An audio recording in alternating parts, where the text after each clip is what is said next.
الفكر يا إنسان لو أطلقته متأملا في قدرة الرحمن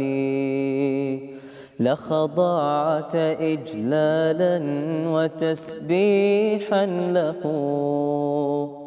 سبحانه رب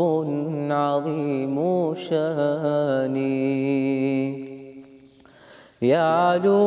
ولا يعلى وجل علوه وصفاته كملت بلا نقصان سلطانه باق ويبقى ملكه هذا ويفنى كل ذي سلطان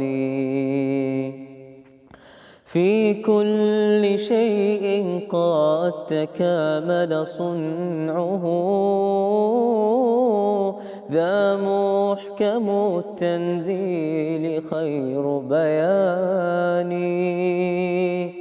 قد عم أرجاء الفضاء بآئه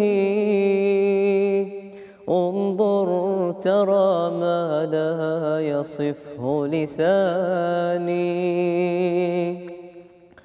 هذه السماء تزينت بكواكب لجمالها رفعت بلا أركان